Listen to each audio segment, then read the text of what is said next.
नमस्कार। आप सभी को दिवाली की शुभकामनाएं। आने वाला नया साल आपके लिए मंगलकारी हो। आपके ऊपर लक्ष्मी माँ और सरस्वती माता की कृपा बनी रहे, ऐसी शुभकामनाएं।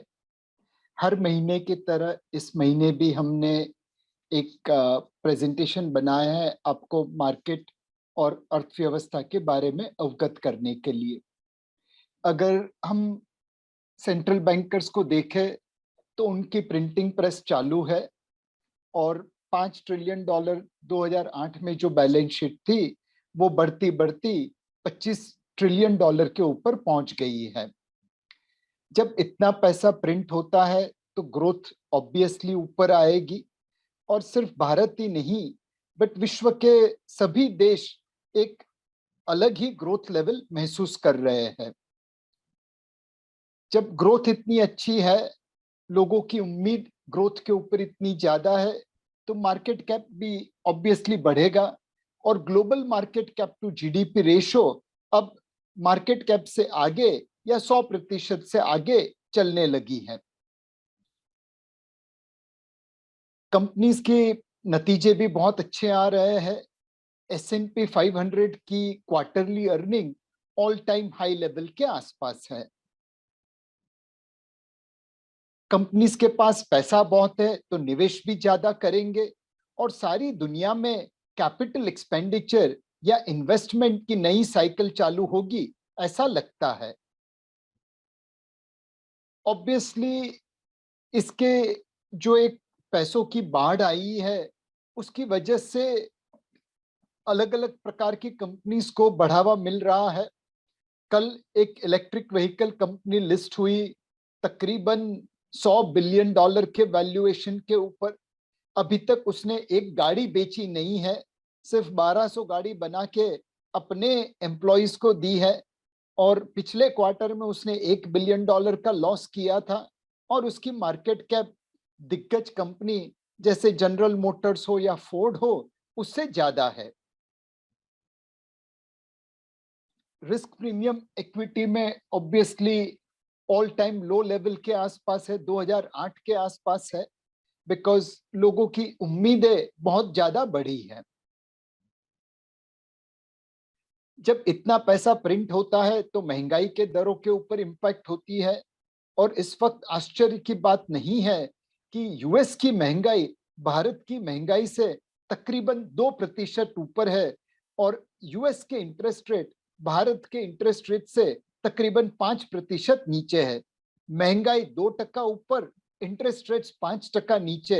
यह यूएस का कारोबार है।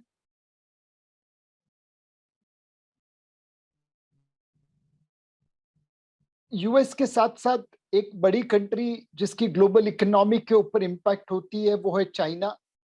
वहां पे उन्होंने जो ग्रोथ की मशीन चालू की है वह डेट फ्यूल्ड है और अभी अभी एवरग्रांडे करके उनकी सबसे बड़ी प्रॉपर्टी कंपनी ने डिफॉल्ट डिक्लेयर किया है। चाइना की अर्थव्यवस्था पे ये डेट फ्यूल्ड बूम का क्या इम्पैक्ट होगा, उससे दुनिया भर के मार्केट के ऊपर असर आ सकता है। यह एक कॉनोड्रम है कि एक तरफ असेट प्राइसेस हर जगह पे ऊपर है, चाहे क्रिप्टो पकड़े चाहे स्टॉक मार्केट पकड़े, ब्याज की दरें हर जगह पे नीचे है और उसके बावजूद सेंट्रल बैंक्स आज भी लिक्विडिटी बढ़ा के रखे हैं और इंटरेस्ट रेट दबा के रखे हैं। भारतीय अर्थव्यवस्था में अक्टूबर का महीना बहुत अच्छा रहा। जितनी भी हेडलाइन आपने पढ़ी वो इकोनॉमी के लिए बड़ी पॉजिटिव थी। सर्विसेज पीएमआई बढ़ी, एक्सपोर्ट्स बढ़े, नेट टैक्स कलेक्शन बढ़ा, इन्फ्लेशन नीचे आया, fast tag collection all time high level पे पहुंचा, diesel sales pre covid level पे पहुंच गए, यूपीआई ट्रांजैक्शन $100 बिलियन को क्रॉस कर गए, मुंबई में प्रॉपर्टी रजिस्ट्रेशन बाकी सिटीज की तरह हाई लेवल पे पहुंच गया, दिवाली का बम्पर सेल लोगों ने विटनेस किया और गोल्ड इंपोर्ट में भी काफी बढ़ोतरी हुई। सो इकोनॉमिक पॉइंट ऑफ व्यू से सुर्खियां बड़ी तेज रही और उसका एक कारण यह है कि धीरे धीरे धीरे करके वैक्सीनेशन 100 करोड़ को क्रॉस कर गया और एक्टिव केसेस 1.5 लाख के नीचे आ गए। उस वजह से लोग अपनी घर के बाहर निकल के धंधा रोजगार कारोबार कर रहे हैं। Business resumption index pre pandemic level के ऊपर आ गया है। जीएसटी कलेक्शन सेकंड हाईएस्ट पिछले महीने देखा गया एट 1,30,000 करोड़। गवर्नमेंट की स्पेंडिंग सालाना 67% बढ़ी है, बिकॉज टैक्स कलेक्शन अच्छा है और खर्चा करने के लिए जगह मिल रही है। खर्चा करने के बावजूद भी टैक्स कलेक्शन की वजह से इस बार फिस्कल डेफिसिट बजट के अनुमान से कम होगी। जैसा मैंने पहले बताया, पीएमआई नंबर्स जो फ्यूचर एक्टिविटी की आगाह करते हैं, वह सर्विसेज और कंपोजिट दोनों में काफी ऊपर आ गए हैं। एफडीआई का इन्वेस्टमेंट बड़ी जोरों से चल रहा है और प्राइवेट इक्विटी में पब्लिक मार्केट से ज्यादा पैसा आ रहा है। मॉनसून काफी अच्छी तरह रिकवर कर गया और reservoir water level has gone up and rabi season अच्छी शुरुआत कर रहा है, तो रूरल इकोनॉमी के भी पॉजिटिव असर आ रहे हैं। कॉर्पोरेट क्षेत्र में प्रॉफिटेबिलिटी का ग्रोथ दिखने को मिल रहा है। जैसे 2000 से 2008 के बीच में एक साइकिल बनी थी कॉर्पोरेट प्रॉफिटेबिलिटी में वृद्धि की, वैसी ही साइकिल 2020 के आगे बन रही वैसा लग रहा है। रिटर्न ऑन इक्विटी भी पिछले सालों के मुताबिक बढ़ रहा है। Obviously all time high level से अभी भी नीचे है, बट रिकवरी का ट्रेंड यहां पे भी दिख रहा है। मोस्ट इंपॉर्टेंटली कंपनीज ने पैसा कमा कमा के अपने डेट को कम कर दिया है, तो आज अपनी कंपनियां डेट इक्विटी रेशो के रूप में काफी डीलिवरेज लगती है। इकोनॉमी की रफ्तार को बढ़ावा देने के लिए रियल एस्टेट सेक्टर काफी कंट्रीब्यूट करेगा और वहां पे सारे स्टार्स अलाइन हो रहे हैं रियल एस्टेट और कंस्ट्रक्शन सेक्टर को सपोर्ट करने के लिए। वर्क फ्रॉम होम की वजह से हर किसी को एक कमरा ज्यादा चाहिए। रियल एस्टेट अफोर्डेबल हुई है बिकॉज पिछले 5-6 सालों में इनकम जितनी बढ़ी उतने रियल एस्टेट के दाम नहीं बढ़े हैं। ब्याज दर हाउसिंग लोन के ऊपर 6.5% के आसपास है और रेरा की वजह से डेवलपर और कंज्यूमर इंटरेस्ट एक जैसा बन रहा है। तो ये सारी चीजों को मद्देनजर रखते रियल एस्टेट इकोनॉमिक ग्रोथ को एक रफ्तार देगा, वह निश्चिंत लगता है। अनएम्प्लॉयमेंट आज भी एक इश्यू है।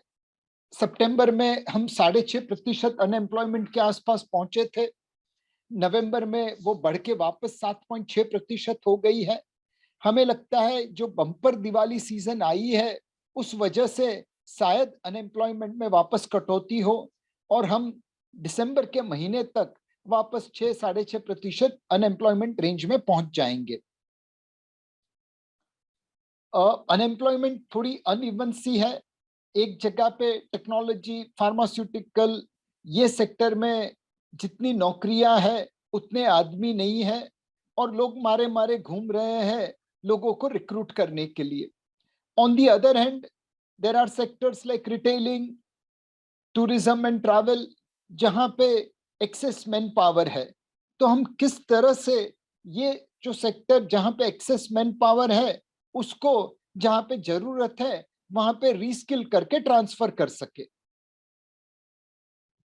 पिछले 7 सालों में भारत की प्रगति को देखे तो हम 10th लार्जेस्ट इकोनॉमी थी 2014 में, आज 6th लार्जेस्ट इकोनॉमी बन गई है और कुछ ही साल में जापान, जर्मनी और यूके को ओवरटेक करते हुए तीसरी लार्जेस्ट इकोनॉमी बन जाएंगे। ऑटो मार्केट में हम 7वीं लार्जेस्ट थे, अब चौथी लार्जेस्ट हो गए हैं और कुछ सालों में जापान को ओवरटेक कर लेंगे। इलेक्ट्रिसिटी जनरेशन में हम ऑलरेडी तीसरी बड़ी इकोनॉमी है। मोबाइल फोन प्रोडक्शन में आज हम कोरिया, यूएस, वियतनाम जैसे देशों से आगे है और सेकंड लार्जेस्ट मार्केट मैन्युफैक्चरर बन चुके हैं। स्टील में भी we are second largest manufacturer. तो धीरे धीरे करके भारत सारे क्षेत्र में उसकी पोटेंशियल के अनुरूप जगह ले रहा है। इमर्जिंग मार्केट में भारत का फंडामेंटल चार्ट बहुत अच्छा लग रहा है और शायद उसी वजह से लगता है कि इस वक्त भले एफपीआई प्रॉफिट बुक कर रहे हो, बट कुछ समय के बाद वह लोग वापस में भारत के अपने इकोनॉमिक फंडामेंटल की वजह से निवेश करने के लिए आ जाएंगे। एक और जो बेनिफिट भारत को मिलेगा वो environmental, social and governance standards का होगा। COP26 क्लाइमेट समिट ग्लासगो में प्राइम मिनिस्टर मोदी ने कमिटमेंट दिया है कि भारत 2070 तक कार्बन न्यूट्रल हो जाएगा और इस कमिटमेंट के तहत जो काम किया जाएगा उस वजह से दुनिया के बहुत सारे निवेशक भारत में ईएसजी का पैसा लगाने की कोशिश करेंगे। तो हमें लगता है कि भारत की लॉन्ग टर्म परफॉर्मेंस के लिए ये COP26 क्लाइमेट समिट का कमिटमेंट बहुत कारगर साबित होगा। जॉन चैम्बर्स सिस्को के एक सीईओ है। जब उन्हें किसी ने पूछा कि आप एशिया में कौन सी कंट्री में अपना पैसा लगाना चाहेंगे, तो उन्होंने कहा कि अगर मेरे को एक कंट्री पे दाव लगाना है तो वो इंडिया है, और अगर कोई दो कंट्री पे दाव लगाना है एशिया के अंदर तो वो 2 बार इंडिया है। इक्विटी मार्केट को अगर देखे तो स्मॉल एंड मिड कैप का परफॉर्मेंस लार्ज कैप के ऊपर चलता रहा है और ये सारा performance mainly real estate, metal और आईटी सेक्टर से आया है। पिछले महीने नवंबर के महीने में एफपीआई की सेलिंग बनी रही है, बट उसका मुख्य कारण यह है कि पिछले 12 महीनों में उन्होंने दूसरी इमर्जिंग मार्केट के सामने बहुत ज्यादा पैसा भारत में लगाया है। रिटेल और एचएनआई इन्वेस्टर्स की बाइंग भी मार्केट में अच्छी तरह से चल रही है। Next slide please. और भारत का market cap to GDP ratio अपने जीडीपी के आसपास चल रहा है। पीटर लिंच ने कहा था कि हर किसी को समझ है क्या खरीदना चाहिए, बट जो लोगों को पैसा बना के देता है वह उनका वेटिंग पीरियड है कि कितने समय के लिए वो निवेश करते हैं। जब बुल मार्केट होता है तो सारे लोग कन्विंस होते हैं कि स्टॉक मार्केट ऊपर जाएगा। जब बेयर मार्केट आता है तो सारे लोग यही सोचते हैं कि अब मार्केट नीचे ही गिरता रहेगा। दोनों चीजें अपनी जगह पे गलत है। अगर हम इस वक्त की इकोनॉमी और मार्केट के हालात को देखें तो पिछले महीने की तरह वैल्यूएशन में हमें न्यूट्रल वेट लग रहा है और मोमेंटम भी न्यूट्रल वेट लग रहा है। Global market cap to GDP ratio 143% है।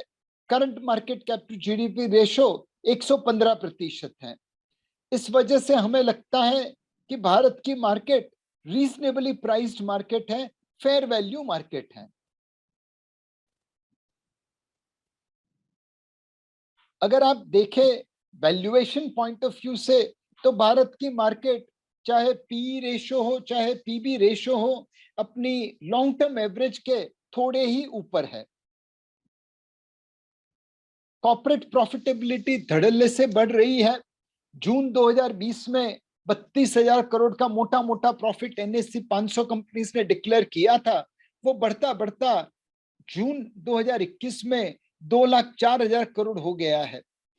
अगर पिछले 4 क्वार्टर की अर्निंग्स को कंबाइन किया जाए तो मार्केट तकरीबन 30 टाइम प्रीवियस 12 मंथ अर्निंग्स है, और अगर आप फॉरवर्ड लेके जाते हैं तो तकरीबन 26 टाइम्स फॉरवर्ड अर्निंग है। यह चार्ट सबसे इंपॉर्टेंट चार्ट है इस प्रेजेंटेशन में। इसमें आप निफ्टी की ईपीएस और मार्केट के ब्रॉड पी रेशियो को देख सकते हैं। 2021 में इकोनॉमी ने -7% ग्रोथ किया। उसके बावजूद कंपनीज ने कॉस्ट काट के, ब्याज की दरें काट के, वर्किंग कैपिटल टाइट करके प्रोडक्टिविटी बढ़ाई, इवन एम्प्लॉयज को रैशनलाइज करके वो लोग ने 15% ग्रोथ दिखाया। निफ्टी ईपीएस FY21 की 542 रुपया आई और उस वजह से मार्केट 27 टर्म 6 महीने ट्रेलिंग अर्निंग्स पे चल रहा है। आने वाले समय में FY22 में लगता है कि अर्निंग्स ग्रोथ 35% बढ़ के निफ्टी पीएस को 731 के आसपास लेके जाएगा। इसमें 6 महीने ऑलरेडी पॉकेट है, 6 महीने के आसार दिख रहे हैं कि 725 से 750 रुपए की अर्निंग निफ्टी में आ सकती है। अगर उसके हिसाब से कैलकुलेट करें तो market about 24 times 6 months forward earning है।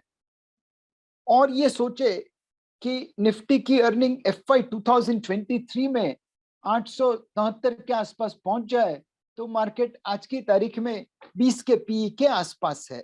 So put all this things together, जब तक ये जर्नी इक्विटी मार्केट की 542 से 731 से लेके 873 होती है, तब तक मार्केट में करेक्शन भले आए बट क्रैश आने की उम्मीद बहुत ही कम है। यह कुछ डेटा है NSE 500 कंपनी का FY21 की अर्निंग्स का। काफी कंपनीज ने अपने डेट को कम किया है, काफी कंपनीज ने प्रॉफिटेबिलिटी की पाथ पे मूवमेंट की है और काफी कंपनीज ने अपनी ब्याज की दरों को कम करके ROE बढ़ाया है। तो ओवरऑल नंबर्स इक्विटी मार्केट में कंपनीज रिजल्ट्स के बड़े अच्छे आ रहे हैं। अगर कोई वैल्यूएशन से डिस्कम्फर्टेड है तो उसे शायद NFT मार्केट हो या क्रिप्टो मार्केट हो, उसमें निवेश करना चाहिए। वहां पे आपको बहुत ज्यादा वैल्यूएशन दिखेगा। इस वक्त हमारा कॉल ये है कि इक्विटी मार्केट में आप न्यूट्रल वेट रहिए और because small and mid caps बहुत दौड़ चुके हैं तो उसमें मार्जिनल अंडरवेट रखिए और लार्ज कैप में मार्जिनल ओवरवेट रहिए। इस वक्त मार्केट को जो सबसे बड़ी चिंता है वो यूएस टेपर टेंट्रम की है। क्या यूएस फेड ब्याज के दरों में बढ़ोतरी करेगा? क्या जो एफपीआईज ने भारत में निवेश किया है वो उन पैसों को वापस लेके जाएगा? यह टेपर टेंट्रम जब 2013 में चालू हुआ था तब भारतीय मार्केट में एक अच्छा खासा करेक्शन देके गया था। सो उस प्रायर एक्सपीरियंस के नाते आज एक डर बैठा है माहौल में कि भैया शायद फेड टेपर टेंट्रम करेगी, कोरे लोग आके अपना माल बेचेंगे और अपने शेयर्स के दाम सस्ते दाव में मिल जाएंगे। इस टेपर टेंट्रम के सामने एक ही एडवांटेज है कि इस वक्त हम तकरीबन $640 बिलियन एफएक्स रिजर्व्स ओन करते हैं। तो टेपर टेंट्रम में 15, 20, 50 बिलियन अगर चले जाए तो रिजर्व पॉइंट ऑफ व्यू से कोई बहुत बड़ा झटका नहीं बैठेगा।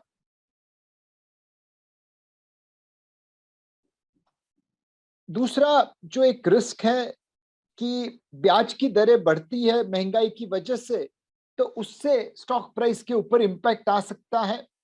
हमारा व्यू है कि आरबीआई ब्याज की दरों को जरूर बढ़ाएगी बट वो धीरे धीरे करके बढ़ाएगी, मार्केट को आगाह करके बढ़ाएगी और उस वजह से उसकी उतनी इंपैक्ट नहीं होगी जितनी लोग डर रहे हैं। कुछ ब्रोकरेज हाउसेस है जैसे यूबीएस हुआ, मॉर्गन स्टैनली हुआ, नोमुरा हुआ, उन्होंने भारत को अदर इमर्जिंग मार्केट्स के सामने न्यूट्रल वेट पे डाला है। उन्हें लगता है कि भारत लॉन्ग टर्म अपॉर्चुनिटी सही है लेकिन शॉर्ट टर्म में शायद उसकी मार्केट में छोटा मोटा करेक्शन आ सकता है। उनके सामने क्रिसवुड जैसे दिग्गज हैं जिन्होंने कहा है कि इंडिया 10 साल में अकेली मार्केट है ओन करने के लिए।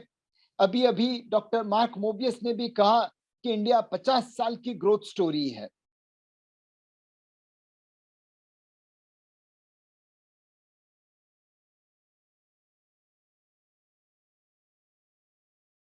ये जो नंबर्स हैं वह FY June and September quarter के नंबर्स है और सारे नंबर्स अगर आप देखें तो वो मोटा मोटा एनालिस्ट की एक्सपेक्टेशन से आगे आ रहे हैं। अब इस प्रकार के माहौल में आप कहाँ पे निवेश करेंगे? जैसे हमने पहले बताया, मार्जिनल ओवरवेट लार्ज कैप, तो आप कोटक ब्लू चिप जैसे लार्ज कैप फंड को देख सकते हैं। यह प्रोबेबली गिना चुना लार्ज कैप फंड है जिसने अपने बेंचमार्क निफ्टी को सदैव आउट परफॉर्म किया है। कई निवेशक ऐसे होते हैं जो कहते हैं कि नीलेश भाई, हम अलोकेशन नहीं करना चाहते debt, equity, real estate, gold, offshore के बीच में। आप ही ऐसा प्रोडक्ट बताइए जहां पे आप ये रिस्पॉन्सिबिलिटी हमसे ले ले। हमारा एक कोटक एसेट अलोकेशन फंड है जिसने डेट और इक्विटी में निवेश किया है पिछले कई सालों से। हर बार उन्होंने पॉजिटिव अल्फा जनरेट किया है। और आज की तारीख में अगर आप 100 रुपए एसेट अलोकेटर फंड में डाले तो तकरीबन 50% के आसपास इक्विटी में जाएगा। इंफ्रास्ट्रक्चर सेक्टर एक ऐसा फंड है, एक ऐसा सेक्टर है जहां पे हम लोग काफी बुलिश है। हमें लगता है कि कैपिटल गुड्स इन्वेस्टमेंट साइकिल चालू हो जाएगी और उस वजह से इंफ्रास्ट्रक्चर सेक्टर की कंपनीज को फायदा रहेगा। कोटक टैक्स सेवर फंड, इस वक्त अब उसकी सीजन चालू हो रही है। लोग टैक्स बचाने के लिए निवेश करेंगे और कोटक टैक्स सेवर जैसा फंड लोगों को आप रेकमेंड कर सकते हैं।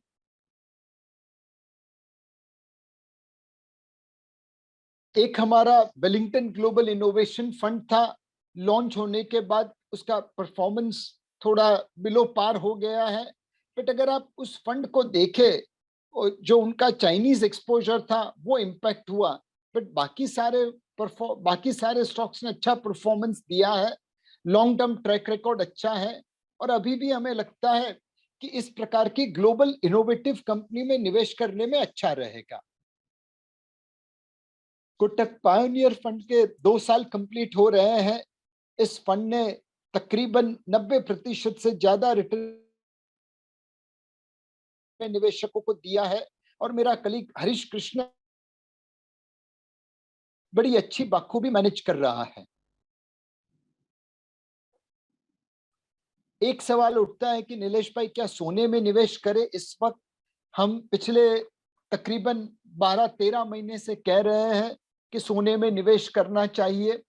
And gold mine index and gold price का अगर रेशो देखे तो वह भी सोने में निवेश करने के जोन में आ रहा है। दूसरी चीज जो हमें लगती है कि सोने के दर generally US 10 year real rates के साथ बढ़ते दिखते हैं और रियल रेट अगर आगे चलता रहेगा तो सोने के दाम को सपोर्टेड रहेगा। इक्विटी और गोल्ड का रेशियो अगर देखें यूएस में तो वहां पे भी निशान मिलते हैं गोल्ड में ओवरवेट होने के। टेक्निकल चार्ट्स के ऊपर अगर देखें तो गोल्ड प्राइसेस एक ब्रेकआउट जोन में आ रहे हैं, वैसा लगता है। सोना कठिन समय में सबसे अच्छा परफॉर्मेंस देता है। सदियों से लोगों ने इसको अनुभव किया है और उसी वजह से शायद सोने में निवेश करने के पीछे लोग पागल हो जाते हैं।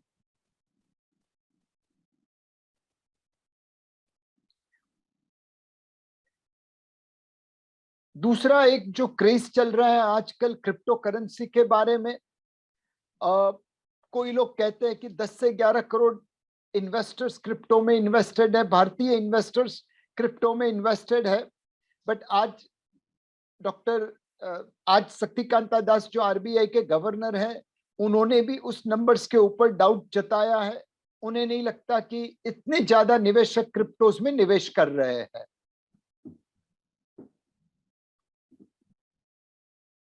दुनिया के जो रेगुलेटर्स है वो अब क्रिप्टोस को बड़ी बारीकी से देख रहे हैं। यह बैंकिंग सिस्टम को डिस्टेबलाइज कर सके उस लेवल पे पहुंच रहे हैं और आने वाले समय में रेगुलेटर्स की स्क्रूटिनी क्रिप्टोस के ऊपर बढ़ेगी, वैसा लगता है। यह चार्ट शायद क्रिप्टो की जर्नी को बड़ी अच्छी तरह डिटरमाइन करता है। स्क्विड गेम्स के ऊपर एक क्रिप्टो खेला गया था और वो 2,30,000% से बढ़ता बढ़ता 2000 2.862 डॉलर पर कॉइन पे पहुंच गया। एंड जिस दिन उसमें से इन्वेस्टर्स का इंटरेस्ट उड़ गया तो वही स्टॉक 2800 से गिरता गिरता गिरता 99% गिर गया। सो क्रिप्टोज में, एनएफटीज में, प्राइवेट इक्विटी डील्स में बहुत सारे रिस्क फैक्टर्स है जो शायद पब्लिक मार्केट में उतने नहीं है। अगर डेट मार्केट को देखें तो कैरी स्ट्रेटेजी की आज जरूरत है। लिक्विडिटी भरपूर है, 8 लाख करोड़ से ज्यादा की लिक्विडिटी आज की बैंकिंग सिस्टम में है। महंगाई का दर धीरे धीरे करके नीचे आ रहा है और जैसा मैंने पहले बताया, यूएस इन्फ्लेशन से नीचे भारत की इन्फ्लेशन ट्रेड हो रही है।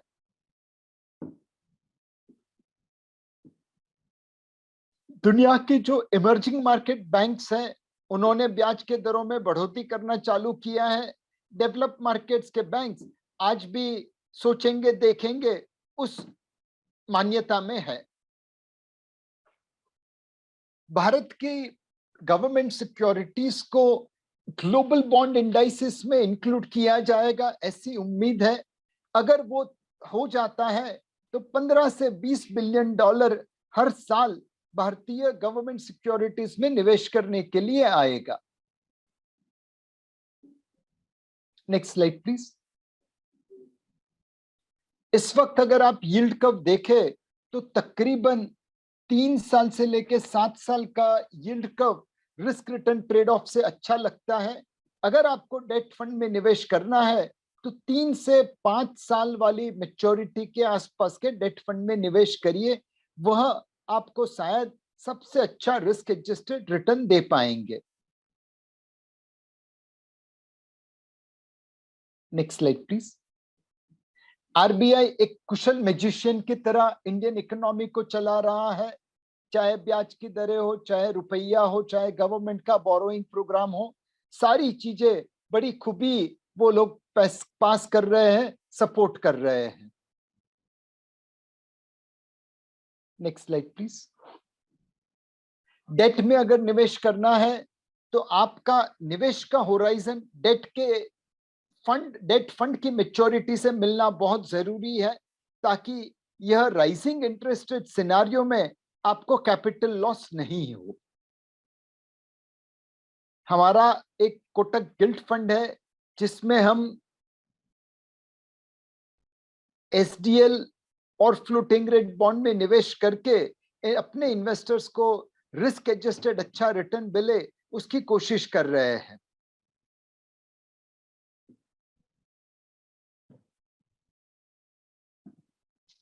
डायनामिक बॉन्ड फंड भी काफी अच्छा कर रहा है, उसमें भी लोग निवेश करने के लिए देख सकते हैं।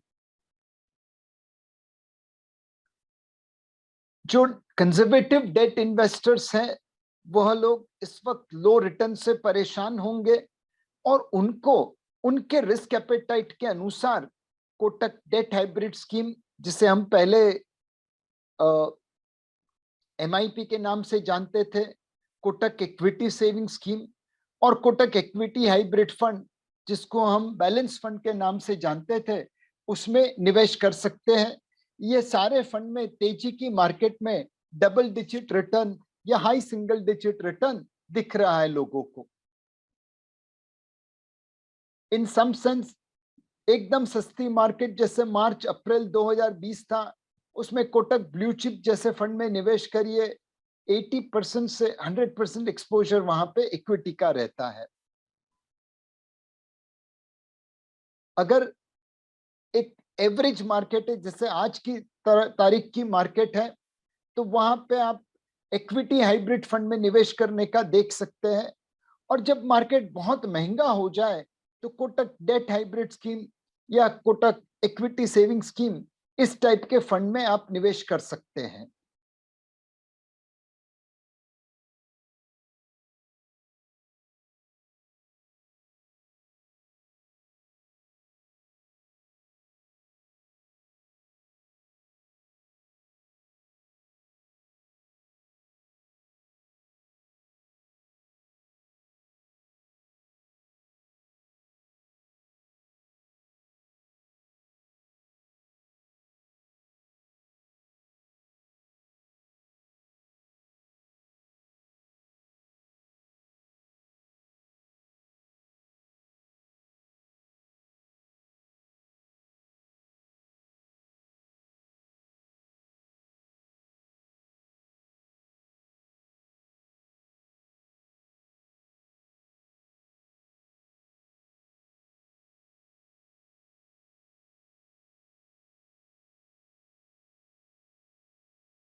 म्यूचुअल फंड निवेश बाजार जोखिमों के अधीन है। योजना से जुड़े सभी दस्तावेजों को ध्यान से पढ़ें।